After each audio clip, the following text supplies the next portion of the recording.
Hi viewers, welcome to Markets at Balloon. Details loki velladite last half an hour back ippatiki chusukunnadite market still flat to konta consolidation phase lo move avadam chustunnamo. Nifty 13 points positive ga 10903 వద్ద trade అవుతోందిగా Sensex 48 points positive గా 36369 వద్ద trade అవుతూ వస్తోంది and bank Nifty చూస్తే around 16 points negative గా 27467 వద్ద ప్రస్తుతం trading ని హోల్డ్ చేస్తోంది. Mid and small cap stocks విషయానికి వచ్చినట్టయితే ప్రస్తుతం mid cap base stocks still ఇంకా కొంత కరెక్షన్ బేస్లోనే మూవ్ అవడం చూస్తున్నాము. ఓవరాల్గా చూసుకున్నట్టయితే కొంతవరకు మిక్స్డ్ ట్రెండ్లోనే mid cap base stocks trade అవుతున్నట్టు కనిపిస్తున్నాయి. ప్రస్తుతం అడ్వాన్సెస్ కన్నా కూడా డిక్లైన్సెస్ కొంత డామినేటింగ్గా ట్రేడ్ అవుతున్నాయని చూస్తున్నాము. నిఫ్టీ టాప్ గెయిన్స్ అండ్ లూజర్స్లో చూస్తే HPCL 2.02%, GAIL 1.81%, M&M 1.69%, Bharti Infratel 1.5% and IOC 1.5% వరకు పాజిటివ్ వేస్లో మూవ్ అవుతున్నాయి. అండ్ నిఫ్టీ లూజర్స్లో చూసుకున్నట్టయితే Yes Bank 2.5%, Zee entertainments 1.31%, ITC 1.24%, SBI 1.12% and Hindalco 1% పైగానే నెగిటివ్గా ప్రస్తుతం ట్రేడింగ్ని కొనసాగిస్తూ వస్తున్నాయి. కమోడిటీస్ చూస్తే గోల్డ్ 0.23% పాజిటివ్గా 32,360 వద్ద ట్రేడ్ అవుతుండగా సిల్వర్ 0.23% పాజిటివ్గా 39,683 వద్ద ట్రేడ్ అవుతూ వస్తోంది. అండ్ క్రూడ్ ఆయిల్ చూస్తే 0.71% పాజిటివ్ వేస్లో 3712 వద్ద ట్రేడ్ అవుతుండగా న్యాచురల్ గ్యాస్ 0.73% నెగిటివ్గా 246 వద్ద ప్రస్తుతం ట్రేడింగ్ని హోల్డ్ చేస్తూ వస్తోంది. ఇక మోస్ట్ యాక్టివ్గా ట్రేడ్ అవుతున్న స్టాక్స్లో కనుక చూసుకున్నట్టయితే రిలయన్స్ ఈరోజు రిజల్ట్స్ పోస్ట్ చేయనున్న రిలయన్స్ చూసుకున్నట్టయితే చాలా టెక్నికలీ స్ట్రాంగ్గా పోవడం చూస్తున్నాము. అండ్ బ్యాంక్స్లో యాక్సిస్ బ్యాంక్ ఒకటి స్ట్రెంత్ అనేది కనబరుస్తోంది. At the same time IT space స్టాక్స్లో కనుక చూసుకున్నట్టయితే TCS లాంటి స్టాక్స్ కొంత అప్ ట్రెండ్ అనేది TCS స్టాక్స్లో అప్ ట్రెండ్ అని చూస్తున్నాము. BSE mid and small cap losers కనుక చూస్తే రిలయన్స్ రిలయన్స్ గ్రూప్ స్టాక్స్ అన్ని కూడా చూసుకున్నట్టయితే నిన్న ఏదైతే ర్యాలీ చూస్తున్నామో ఈరోజు అన్నీ కూడా కరెక్షన్లో ట్రేడ్ అవ్వడం చూస్తున్నాము. Like Reliance infra, Reliance power, Reliance capital, Reliance communications లాంటి స్టాక్స్ అన్ని కూడా ఒక 2 to 4% మధ్య డౌన్ సైడ్లో ట్రేడ్ అవుతున్నాయి. అండ్ టోరెంట్ ఫార్మా ఒక 2% వరకు డౌన్ సైడ్గా ప్రస్తుతం ట్రేడ్ అవ్వడం చూస్తున్నాము.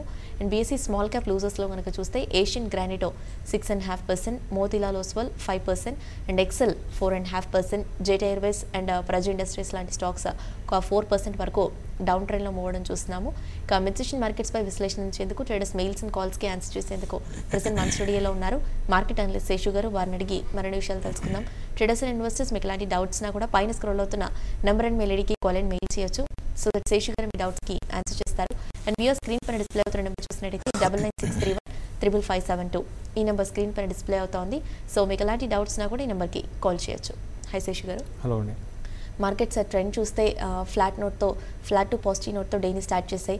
అక్కడ నుండి కూడా చూసుకుంటే మార్కెట్స్ కొంత పాజిటివ్ ట్రెండ్లోనే ఫ్యూ పాయింట్స్ కరెక్షన్ అనేది వస్తున్నప్పటికీ కొంత పాజిటివ్ జోన్లోనే మార్కెట్స్ ట్రేడ్ అవుతున్నాయి. బట్ ప్రజెంట్ కనుక చూసుకుంటే మార్కెట్స్ కొంత ఫ్లాట్ టు కన్సాలిడేషన్ మూవ్స్లో ట్రేడ్ అవుతున్నాడని చూస్తున్నాము. సో మీరు మార్నింగ్ నుంచి ఈ మిడ్ సెషన్ వరకు ఎలాంటి ట్రెండ్ని నోట్ చేస్తున్నారు మార్కెట్స్లో ఓవరాల్గా? ఇప్పుడు మార్నింగ్ నుంచి ఇప్పటి వరకు చూసుకుంటే సేమ్ నిన్న ట్రేడింగ్ మనకి ఏ విధంగా ఉందో అదే విధమైన ట్రెండ్ అనేది ఈరోజు కూడా ఉంది. నిన్న కూడా కొంచెం గ్యాప్ అప్ చూసాము. ఈరోజు కూడా ఒక 20-30 పాయింట్స్ దాకా నిఫ్టీ పాజిటివ్గా ఉంది. తర్వాత ఇప్పుడే మనకి నిఫ్టీ డేస్ లోస్ దగ్గరికి రావడం చూస్తున్నాము. ప్రధానంగా అంటే మనకి లాస్ట్ ఒక 9 సందర్భాల్లో నిఫ్టీ ఈవెన్ నిన్నటితో చూసుకుంటే ఒక 10 టైమ్స్ అనుకుంటాను నిఫ్టీ 10,950, 960 లెవెల్స్ని దాటలేక అక్కడికి వచ్చి రివర్స్ కావడం చూస్తున్నాము. నెక్స్ట్ ఫ్యూ డేస్ మనకి ఇంపార్టెంట్ అని నేను అనుకుంటాను.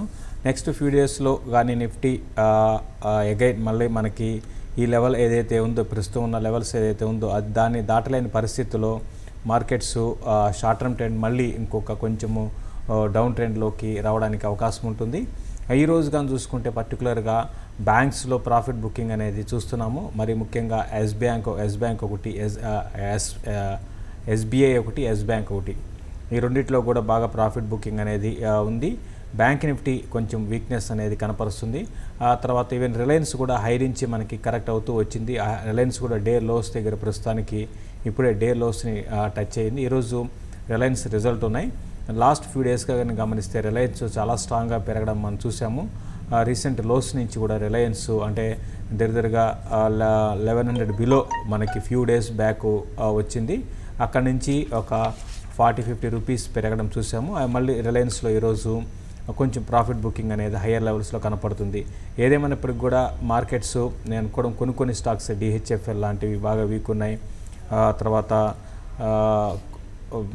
Z1 రిజల్ట్ తర్వాత నిన్న గ్యాప్ అప్ వచ్చినా కూడా మళ్ళీ సస్టైన్ కాలేకపోయిన తర్వాత రిలయన్స్ క్యాపిటల్ ఒకటి వీక్నెస్ అనేది చూస్తున్నాము. చాలా వరకు మార్కెట్స్ ఇదే విధమైన కన్సాలిడేషన్లో ఉండే అవకాశాలే ఎక్కువ ఉన్నాయి. తర్వాత ఈరోజు రిలయన్స్తో మార్కెట్ అవర్స్ తర్వాత రిలయన్స్ రిజల్ట్ ఉంటుంది. దానికి తోడు హిందుస్థాన్ యూనిలివర్ కూడా ఉన్నాయి, ఇంపార్టెంట్ రిజల్ట్గా ఈరోజు చెప్పొచ్చు. చాలా వరకు మార్కెట్స్ మళ్ళీ స్లోగా కొంచెం కిందకి రావడానికి లెవెల్స్లో ఉన్నాయి. కాబట్టి ప్రాఫిట్స్ లాంగ్ పొజిషన్స్ ఉన్న వాళ్ళు ఫ్యూచర్స్లో ప్రాఫిట్స్ని ర్యాలీస్ వచ్చినప్పుడల్లా కూడా ప్రాఫిట్ తీసుకోమని సజెస్ట్ చేస్తాను. ఓకే అండి, కాలర్స్ వెయిట్ చేస్తున్నారు, కాల్స్ తీసుకుందాం. ఫస్ట్ కాలర్ ఉన్నారు శ్రీనివాస్. హలో చెప్పండి శ్రీనివాస్. నమస్తే అండి.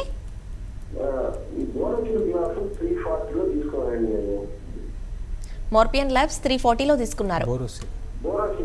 Borosil glass. Okay okay,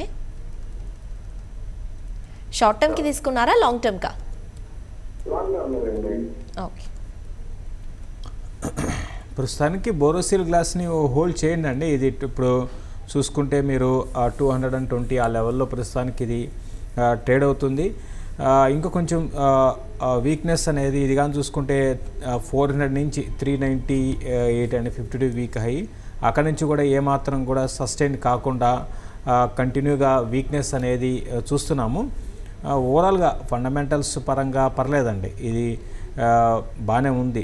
fundamentals అన్నీ కూడా బాగానే ఉన్నాయి. అయితే మనకి ఓన్లీ థింగ్ ఏంటంటే మార్కెట్స్లో మిడ్ క్యాప్ స్టాక్కి పెద్దగా మనకి బయింగ్ అనేది లేదు. దాని కారణంగా ఈ స్టాక్స్ ఇటువంటి స్టాక్స్ అన్నీ కూడా పడుతున్నాయి. ఇది ఏంటంటే చాలా చిన్న సైజ్ కంపెనీ, ఫండమెంటల్స్ అయితే బాగానే ఉన్నాయండి.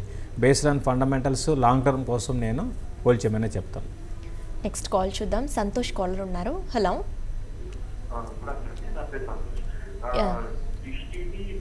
తీసుకున్నాము 39 దగ్గర, అది ఇప్పుడు 35 వచ్చింది. అది హోల్డ్ చేయమంటారా, అక్యుములేట్ చేయమంటారా, లేకపోతే బయటకు వచ్చేయమంటారా? అంటే షార్ట్ టర్మ్కి తీసుకున్నారా లాంగ్ టర్మ్ మీతోనా? బీటీఎస్ అంటే ఓకే చూడండి, మీరు ఇప్పుడు ఈ లెవెల్లో అంత బీటీఎస్టీ కానీ అంత రిస్క్ తీసుకోకూడదండి. ఎందుకంటే మార్కెట్స్ మనకి చాలా సందర్భాల్లో ఇక్కడికి వచ్చి పడ్డం చూస్తున్నాము. కాబట్టి 35 రూపీస్ ప్రస్తుతానికి ట్రేడ్ అవుతుంది. చాలా వీక్ ఉన్న కౌంటర్ అండి. ఇది బెటర్ ఏంటంటే ఎగ్జిట్ కావడమే మీకు బెటర్ ఆప్షన్ అండి. ఓవరాల్గా మార్కెట్ పడ్డం పెరగడం నిఫ్టీలో జరుగుతుంది, బట్ మిడ్ క్యాప్లో అసలు మనకి యాక్షనే లేదండి. అది కూడా గమనించాలి. ప్రస్తుతానికైతే ఈ స్టాక్ అయితే చాలా వీక్ ఉంది, ఎగ్జిట్ కమ్మనే చెప్తాను. ఓకే, నెక్స్ట్ కాలర్ ఉన్నారు, కాల్ చూద్దాము. హలో హలో యా, అడగండి. ఏ స్టాక్ గురించి తెలుసుకోవాలనుకుంటున్నారు? వాయిస్ లోగా ఉందండి, కొంచెం గట్టిగా మాట్లాడతారా?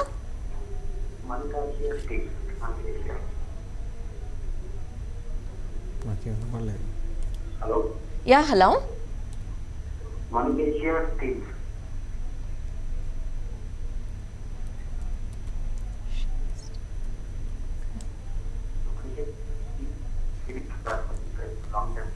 ఫిలిప్స్ కార్బన్ కూడానా? హలో, మీ వాయిస్ బ్రేక్ అవుతుందండి. స్టాక్స్ మళ్ళీ చెప్పండి. ఫిలిప్స్ కార్బన్ కూడా లాంగ్ టర్మ్ వ్యూతో బై చేయాలనుకుంటున్నారా? ఓకే, చూడండి, ఫస్ట్ మన్కాసియా స్టీల్స్ కొనాలా, ఎక్కడ కొన్నారు లేదా కొనాలనుకుంటున్నారా అని దేని గురించి మీరు అడగలేదండి. చూడండి, ఇప్పుడు ఇవన్నీ కూడా మీరు ఒకటి అర్థం చేసుకోవాలి. ప్రస్తుతం ఉన్న మార్కెట్స్లో ఇటువంటి స్టాక్స్కి అసలు ఫ్లేవర్ అనేది లేదండి. ఇవన్నీ కూడా ఏంటంటే బుల్ మార్కెట్లో ఏదో పెరుగుతాయి, మళ్ళీ అంటే బుల్ మార్కెట్లో కూడా ఒక్కొక్క బుల్ మార్కెట్లో ఒక్కొక్క సెక్టారో ఒక్కొక్క స్టాక్స్ పెరుగుతాయి. అంతేగాని ఇవన్నీ ఏంటంటే చిన్న కంపెనీస్, తర్వాత వీళ్ళు ట్రాన్స్పరెంట్గా ఏ విధంగా ఉంటారు అనేది మనకు తెలియదు. వీళ్ళు ఇస్తున్న నెంబర్స్ ఏవైతే ఉంటాయో అవి కూడా నమ్మదగ్గ నెంబర్స్ కూడా కాదండి. ప్రస్తుతానికైతే ఇది 19 రూపీస్ ఉంది. మీరు ఎక్కడ కొన్నారో ఏంటి డీటెయిల్స్గా నాకైతే తెలియదండి. గొప్ప స్టాక్ అయితే కాదండి, అంటే గొప్పది కాదు అసలు. ఇటువంటి స్టాక్స్ దూరంగా ఉండమని చెప్తాను. తర్వాత ఫిలిప్స్ కార్బన్ గురించి అడిగినట్టున్నారు. ఒకటి ఈవెన్ మీరు కార్బన్ రిలేటెడ్ స్టాక్స్ మీద కూడా నేను లాస్ట్ కొన్ని రోజులుగా చాలా సందర్భాల్లో కూడా చెప్పడం జరిగింది దూరంగా ఉండమని. ఇంకా ఇవి బాగా పడే అవకాశాలు ఎక్కువ ఉన్నాయండి. లోయర్ లోస్ ఫామ్ చేస్తున్నాయి, అంటే కొత్త లోస్ని టచ్ చేసుకుంటూ వెళ్తున్నాయి. ఇప్పట్లో మళ్ళీ పెరిగే అవకాశాలు లేవు. వాటిని ఒక 1 year బ్యాక్ అని చూసుకుంటే విపరీతంగా పెరగడం చూసామండి. అన్ని స్టాక్స్ కూడా ఎక్స్పెన్సివ్ స్టాక్స్, ఇంకా చాలా వీక్ అయ్యే అవకాశాలు ఉన్నాయి. మీరు ఇప్పుడే కొనాలి అనుకుంటే మాత్రం వద్దని చెప్తాను. ఓకే, నెక్స్ట్ కాలర్ ఉన్నారు, కాల్ చూద్దాం. హలో నమస్తే అండి. నమస్తే అండి, అడగండి. ఇవాళ నిఫ్టీ 10,950 సెల్స్ వచ్చానండి.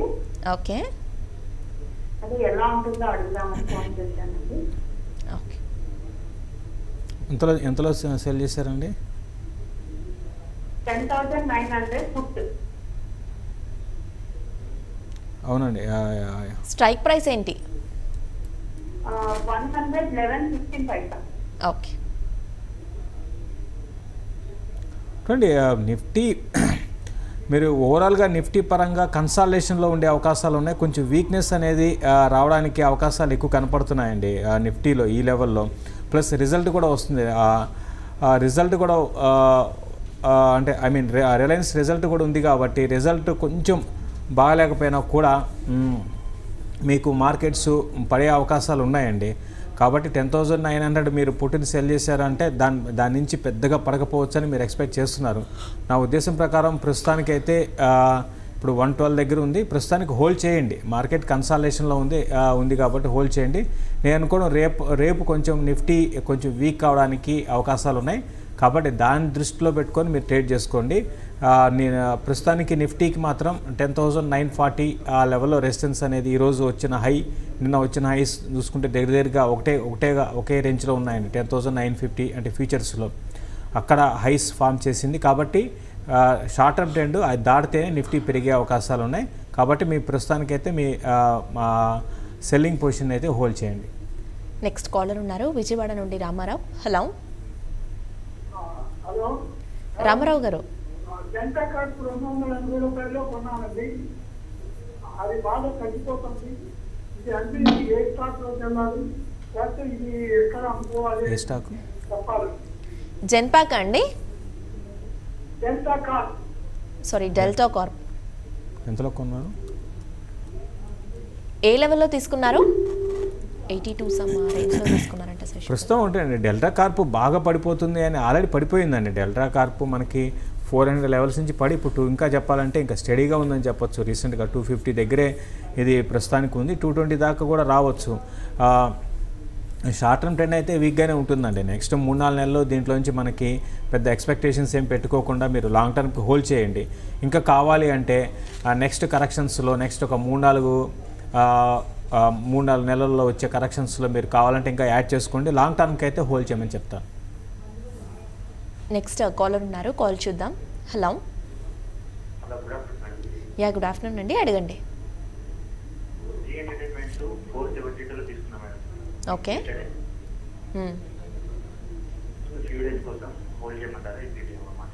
చూడండి ఫ్యూ డేస్ కోసం అని మీరు కాకుండా కొన్ని నెలల కోసం అయితే హోల్డ్ చేయమంటారండి. ఒక 2 to 3 months కోసం అయితే హోల్డ్ చేయొచ్చు. ఇక్కడ ఈ లెవెల్లో దీనికి బాగా సపోర్ట్ అనేది రావడానికి అవకాశం ఉంటుందండి. 460 440 జోన్లో, 440 to 444లో. కాబట్టి ప్రస్తుతానికి హోల్డ్ చేయండి. ఈరోజు కరెక్షన్ ఆగిపోవచ్చు, రేపటి నుంచి మళ్ళీ స్టాక్ బౌన్స్ బ్యాక్ కావచ్చు. మళ్ళీ 460 దాటితేనే మళ్ళీ 460 దాకా నెక్స్ట్ ర్యాలీ దీంట్లో కొనసాగడానికి అవకాశం ఉంది. ప్రస్తుతానికైతే హోల్డ్ చేయండి. ఓవరాల్ ట్రెండ్ అయితే మాత్రం అంటే నిన్న ఈరోజు ట్రెండ్ వీక్ ఉంది, బట్ రిజల్ట్ పరంగా చాలా స్ట్రాంగ్ రిజల్ట్ పోస్ట్ చేశారు. ప్లస్ దీనికి 440 జోన్ అనేది చాలా స్ట్రాంగ్ సపోర్ట్ ఉంది.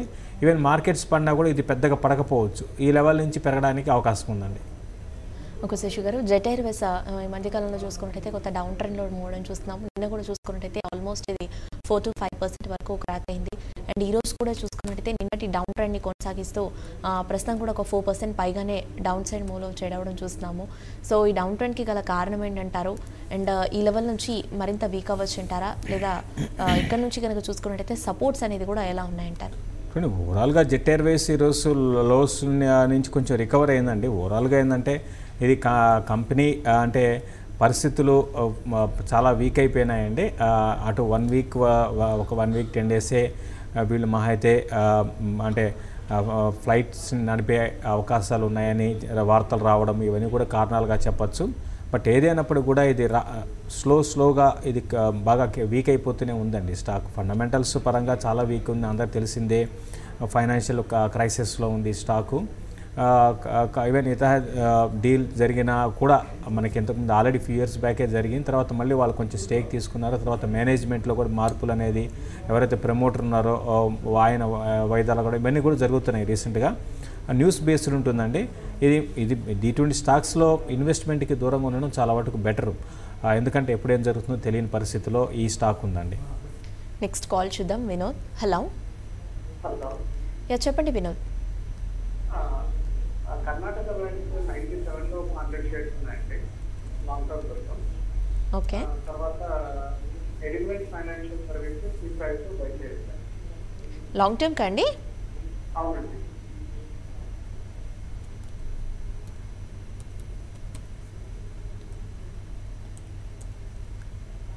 ఎంతలో కొన్నారు కర్ణాటక బ్యాంక్? సమ్ 1900. చూడండి, కర్ణాటక బ్యాంకు ప్రస్తుతానికి మీరు 97 అంటే బాగా ఈ మధ్య డిప్స్లో అంటే ఈ మధ్య కరెక్షన్లో బాగా లోయర్లో ఎగ్జాక్ట్గా లో పాయింట్లో కొన్నారండి. ప్రస్తుతానికైతే మీరు ఇది ప్రస్తుతానికి హోల్డ్ చేయండి. 140 ఆ లెవెల్ వస్తే ఒకసారి మీరు దీన్ని మీరు ప్రాఫిట్స్ని బుక్ చేసుకోండి. షార్ట్ టర్మ్ ట్రెండ్ అయితే మాత్రం ఇది కొంచెం రీసెంట్ లోస్ నుంచి బాగా పెరిగి ఇప్పుడు 120 దగ్గర కొంచెం రెసిస్టెన్స్ లెవెల్లో వచ్చిందండి. ఇది కానీ దాటిందంటే క్లోజర్గా 140 దాకా పెరగడానికి అవకాశం ఉంది. అయితే మనకి మార్కెట్ ఇప్పుడున్న పరిస్థితుల దృష్ట్యా మీరు ప్రాఫిట్ బుక్ చేసుకోవడమే బెటర్ అని నేను అనుకుంటానండి. ఎందుకంటే మార్కెట్స్ నెక్స్ట్ ఒక ఫ్యూ మంత్స్ పెద్దగా మనకి పెరిగే అవకాశాలు లేవు. దాని దృష్టిలో పెట్టుకుంటే కర్ణాటక బ్యాంక్ని ఇప్పుడున్న లెవెల్స్లో కూడా మీరు ప్రాఫిట్ బుక్ చేసుకుంటే, ఎందుకంటే 97లో కొన్నారు, మీకు ఒక 20-25% ప్రాఫిట్లో ఉన్నారు. ఆ ప్రాఫిట్స్ తీసేసుకొని మళ్ళీ లోయర్ లెవెల్స్లో కొనుక్కోవడానికి ప్రయత్నం చేయండి. ఎడిల్వైజ్ ఫైనాన్షియల్ సర్వీస్ గురించి అడిగారు, ఇప్పుడే వద్దండి, ఇంకొంచెం ఆగండి. ఇంకా ఇది 140 లెవెల్స్ను కూడా టెస్ట్ చేసే అవకాశం ఉంది. ఇప్పుడే బయింగ్ అయితే వద్దని చెప్తాను. నెక్స్ట్ కాల్ చూద్దాము. Suryanarayana, hello. Hello. Hello, good morning madam. Yeah good afternoon అండి, అడగండి. మేడం చెప్పండి. ఏమైనా ఈ లెవెల్లో తీసుకోవచ్చునా? అసలు సిండికేట్ బ్యాంక్ ఏమైనా ఈ లెవెల్లో తీసుకోవచ్చా మేడం? కొన్ని బాగా ఉంటుందని కొంచెం ఉన్నతులు ఉన్నట్టున్నాయి. డిహెచ్ఎఫ్ఎల్ అండ్ సిండికేట్ బ్యాంక్ రెండు కూడా షార్ట్ టర్మ్ కా అండి, లాంగ్ టర్మ్ కా? Medium long term madam. Okay.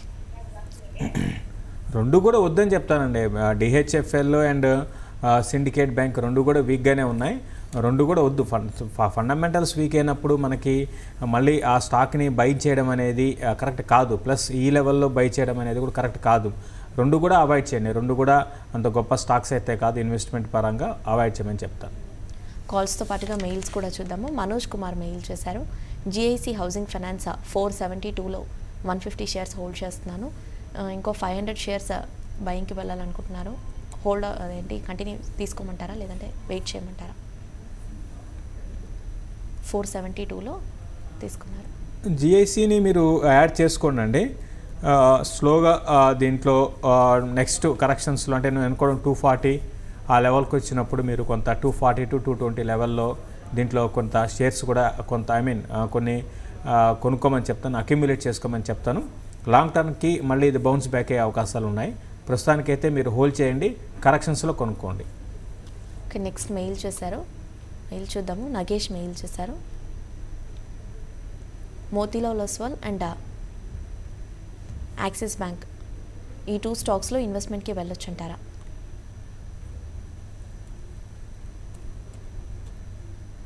Around ఒక 1.5 lakh ఇన్వెస్ట్ చేద్దామనుకో. చూడండి, యాక్సిస్ బ్యాంక్ అయితే మీరు స్లోగా చేయొచ్చండి ఇన్వెస్ట్మెంట్. యాక్సిస్ బ్యాంక్ రీసెంట్గా బాగా అప్ ట్రెండ్లో ఉన్న స్టాకు. ఆ రిజల్ట్ చూసుకొని మీరు రిజల్ట్ తర్వాత యాక్సిస్ బ్యాంక్లో మీరు ఇన్వెస్ట్మెంట్స్ ప్లాన్ చేయొచ్చు. మోతీలాల్ ఒస్వాల్ అయితే ఇప్పుడే వద్దండి, కొంచెం ఆగండి. ఇది వన్ సైడెడ్ వీక్నెస్ ఉంది. ఈ వీక్నెస్ అనేది ఇంకా కొనసాగడానికి అవకాశం ఉంది. మోతీలాల్ ఒస్వాల్ వద్దు. యాక్సిస్ బ్యాంక్ రిజల్ట్ ఇప్పుడే వద్దు, రిజల్ట్ తర్వాతే మీరు ఇన్వెస్ట్ చేయండి. నెక్స్ట్ కాల్ చూద్దాము. బెంగళూరు నుండి Radhakrishna, hello. Hello sir madam. నమస్తే అండి, చెప్పండి. నా దగ్గర 100 హెచ్జీ ఉన్నాను. హెచ్జీ ఓకే, 100 ఉన్నాయి, బాట 3,200 రూపీస్, ఏ లెవెల్లో తీసుకున్నారు? 3,200 అండి. ఓకే, ఇప్పుడు ఉంచమంటారా లేకుంటే వెయిట్ చేయమంటారా? 5,000 5% ఆఫర్ ఉందని చెప్పారు. షార్ట్ టర్మ్కి తీసుకున్నారా లాంగ్ టర్మ్కా? షార్ట్ టర్మ్ అయితే మేడం ఓకే. చూడండి ఈ స్టాక్స్ అన్నీ కూడా నేనైతే ఇప్పుడే ఇంతకుముందు కూడా చెప్పడం జరిగిందండి, ఈ గ్రాఫైట్ రిలేటెడ్ స్టాక్స్ అన్నీ కూడా బాగా అబ్నార్మల్గా పెరిగిపోయినాయండి. ఇప్పుడు అన్నీ కూడా పడుతూ ఉన్నాయి, అన్నీ న్యూ లోస్ని ఫామ్ చేస్తున్నాయి. ఇంకా చెప్పాలంటే కొంచెం హెచ్ఈజీ అనేది మిగతా వాటితో కంపేర్ చేసుకుంటే పర్లేదు, అంటే తక్కువ పడింది. మిగతా కొన్ని స్టాక్స్ అయితే చాలా విపరీతంగా పడ్డం అనేది మనకి ఈ మధ్య చూస్తున్నామండి. ఇది ఇంకా వీకే అవకాశాలు ఉన్నాయండి. మీరు ఇప్పుడే కొనాల్సిన అవసరం అయితే ఉన్న పొజిషన్ హోల్డ్ చేయండి. మీ రేట్ రావడం అనేది ఇప్పట్లో రాకపోవచ్చు, ఉన్న పొజిషన్స్ హోల్డ్ చేయండి. మధ్యలో షార్ప్ ర్యాలీస్ వస్తాయి కానీ ఇవి సస్టైన్ కాకపోవచ్చు. Even long term trend, short term trend రెండు కూడా వీక్గానే ఉన్నాయండి. ఓకే, నెక్స్ట్ మెయిల్ చూద్దాము. శైలజ మెయిల్ చేశారు. GTL infra and V2 retail, ఈ 2 స్టాక్స్ కూడా బయింగ్కి వెళ్ళొచ్చుంటారా? ఇప్పుడు రెండు కూడా వద్దని చెప్తానండి. రెండు కూడా చాలా వీక్ కౌంటర్స్ అండి. రెండింటిని కూడా అటు ఇన్వెస్ట్మెంట్కి, ట్రేడింగ్కి, దేనికైనా కూడా అవాయిడ్ చేయండి. జీటీఎల్ అయితే కంప్లీట్గా అవాయిడ్ చేయండి. V2 రీటైల్ ఫండమెంటల్స్ ఓకే, కానీ ఇది బాగా ఎక్స్పెన్సివ్ స్టాక్ అండి. ఇప్పుడే వద్దు, కొంచెం కరెక్షన్స్లో మాత్రం కొనుక్కోండి V2 రీటైల్ అయితే. నెక్స్ట్ మెయిల్ చూద్దాము. సందీప్ మెయిల్ చేశారు. అపోలో టైర్స్ 234లో తీసుకున్నాను, ఇది హోల్డ్ ఆర్ నాట్ అని అడుగుతున్నారు. 234లో హోల్డ్ చేస్తున్నారు. ప్రస్తుతానికి హోల్డ్ చేయండి. ఒక ఇన్వెస్ట్మెంట్ పరంగా అపోలో టైర్స్ని హోల్డ్ చేయమని చెప్తాను. లాంగ్ టర్మ్కి బాగానే ఉండే అవకాశాలు ఉన్నాయండి ఈ స్టాక్లో. శశి గారు, ఫైనల్ ఇక మార్కెట్స్ ట్రెండ్లో కనుక వెళ్తే ఈరోజు బ్యాంక్స్ కొంత వీక్ అవ్వడం మనం చూస్తున్నాము. ఫెడరల్ బ్యాంక్ లాంటి స్టాక్స్ కూడా ఈరోజు రిజల్ట్స్ ఉన్నాయి. అట్ ద సేమ్ టైం చూసుకున్నట్టయితే ఈరోజు వీక్లీ క్లోజింగ్ కూడా మనకి చూసుకున్నట్టయితే బ్యాంక్స్కి. సో ముఖ్యంగా బ్యాంక్స్ ఎలా ట్రేడ్ అవ్వచ్చు అంటారు? ఈ లెవెల్ నుంచి కొంతవరకు చూసుకున్నట్టయితే ప్రైవేట్ బ్యాంక్స్ కొంత పర్లేదు అన్నప్పటికీ కూడా PSU బ్యాంక్స్ కొంత కరెక్షన్ ఎక్కువగా చూస్తున్నాము PSU బ్యాంక్స్లో. సో మీ పాయింట్ ఆఫ్ వ్యూలో కనుక చూసుకున్నట్టయితే ఎలా మూవ్ అవ్వచ్చు అంటారు బ్యాంక్స్? బ్యాంక్స్ ఇప్పుడే బాగా వీక్ అవుతడం చూస్తున్నామండి. బ్యాంక్సే మార్కెట్ని వీక్ చేసే అవకాశాలు ఉన్నాయి. బ్యాంకింగ్ స్టాక్స్లో ఈవెన్ షార్ట్ పొజిషన్స్ని కూడా తీసుకోమని సజెస్ట్ చేస్తాను. ప్రస్తుతానికి సెల్ అండ్ ర్యాలీస్ బ్యాంక్స్లో చెప్తాను. మీరు అన్నట్టుగా PSU బ్యాంక్ స్టాక్స్ బాగా వీక్ అవుతున్నాయండి. థ్యాంక్ యూ శశి గారు. వ్యూయర్స్, ప్రజెంట్ మార్కెట్స్ ట్రెండ్ చూస్తే నిఫ్టీ అరౌండ్ 5 పాయింట్స్ పాజిటివ్గా 10,895 వద్ద ట్రేడ్ అవుతుండగా, సెన్సెక్స్ 20 పాయింట్స్ పాజిటివ్గా 36,341 వద్ద ట్రేడ్ అవుతోంది. అండ్ బ్యాంక్ నిఫ్టీ 28 పాయింట్స్ నెగిటివ్గా 27,454 వద్ద ప్రస్తుతం ట్రేడింగ్ని హోల్డ్ చేస్తోంది. సో ఇది వాళ్ళ మార్కెట్స్ అట్ 12. Stay tuned.